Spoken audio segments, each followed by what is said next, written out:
I'm using 16 by 16 base plates to make the back of the bottom. I'm going to stud the bottom temporarily to build the plate, and then I'm going to stud the top to reinforce the frame.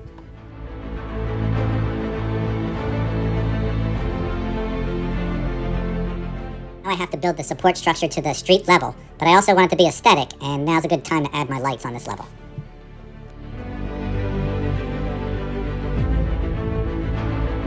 Finish the front frame for the first level. Let's talk about the evolution of Lego castles over the 2005 to today real quick. A lot of the pieces I have from my original set are this Knights Kingdom series, and I have many of these pieces, but I don't have any of the sets complete. I used this architecture to make the Ozzy Osbourne Cathedral that you see in the background right here, okay? And the castle pieces from this generation, the side pieces look like this, okay? And you say, hey, they look a lot like today's side piece. They do on the outside. Here's the difference. The pro of the old piece is it has a grip to help interlock. The con is it's a big clunky piece where this is more streamlined. These pieces here, they look beautiful, but they are a pain to work with if you look in the building instruction. So here are the pieces. See how big and clunky they are? And these are 5. The window pieces are 5. They're a pain to work with because they don't follow the rule of multiples of 2. So if you look at this base plate, the first brick I have on here is 2 by 2. That's 2 to the first power. The next brick I have placed is 4 from the corner on each side. That would be 2 to the second power. This third brick would measure 8 studs from corner to corner. That's 2 to the third power. This base plate is 16 studs on each side. That's 2 to the fourth power. This base plate is 32 by 32, so it's 2 to the fifth power. Do you know what I am saying?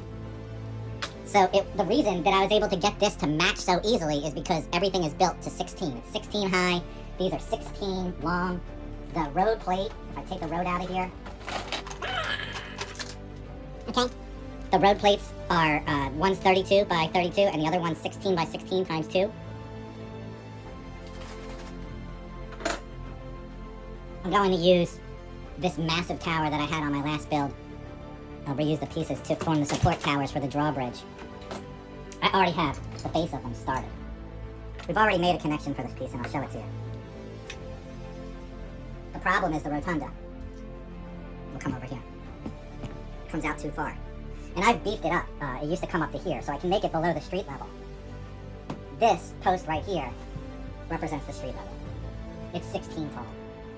So what I have to do is I have to put the rotunda on a plate. I have a smaller one somewhere. I threw it aside during this lesson.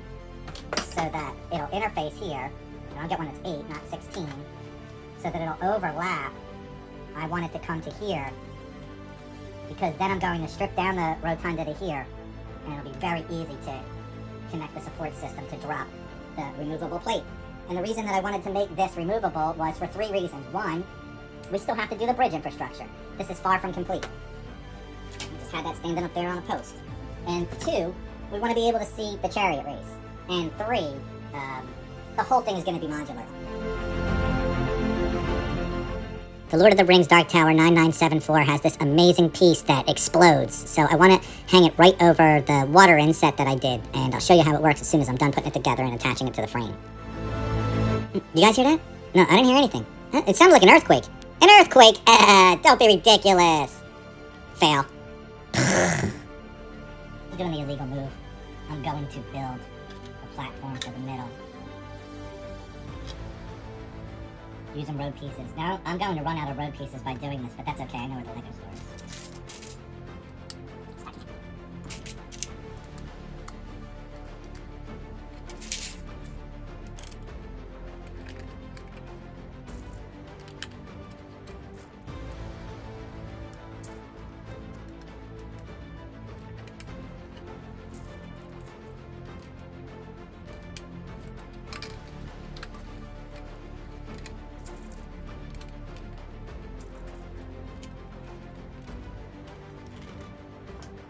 Now that I know what my shape is going to be, I need to make it stronger. This platform is going to dangle, so I know that I can do the middle with confidence without creating any overlap with the outside structure.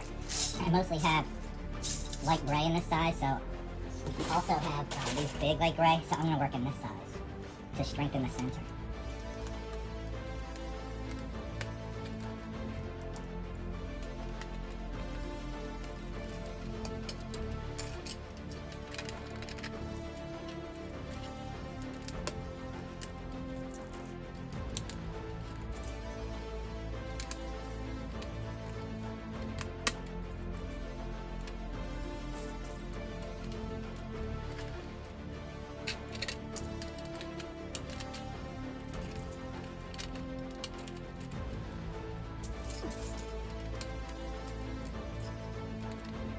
So I've tightened up my seams and I've avoided the edges. The reason that I have these gaps is because now I'm going to show you guys how to make a grand staircase. I'm going to use 2x6 plates, and I'm going to use slants up white and slants up down to form the outside of the staircase. And then I'm using red dots for the detail and to make it match. I'm constantly checking to make sure that it's going to fit inside the frame. That didn't work. It's too close to the big pieces of the second level. So what I'm going to do instead is make a balcony that matches the same height as the mezzanine level of the outer wall. This will also give me a chance to do some decorative archwork to connect the rotunda to the frame. I thought I'd shown you guys the grand staircase. I'm only using it up to the balcony level, but I wanted to show you what it looked like complete because it doesn't serve my purpose. I have already a scene of marauders here, and they are running into the castle, so to have a staircase here would ruin that scene. So what I'm going to do instead, I'll show you in a little minute. As you can see, here's the platform. It's very sturdy. I put these bigger figures on here just to show you how sturdy it is. This guy's attached. Okay. And I also put this up to show you what I expect the drawbridge to look like when it's closed. So I'm going to take that out. And then this is still very modular. I just have one piece, like a pin, holding this piece on right here. So all I need to do to release this piece is snap it off like that. Now you can see. As you can see, I use the grand staircase to the balcony level. I have the Dowager Queen up here on one balcony watching the chariot race. So we can always view our chariot race whenever we want to. And then this post is what's holding up the street level, just this post. And then we connected the rotunda. And then this piece is still free. Check this out. Like, subscribe, all the good stuff. I do an update every Friday, and I'm looking forward to reading your comments on the air and answering your questions. See you next time.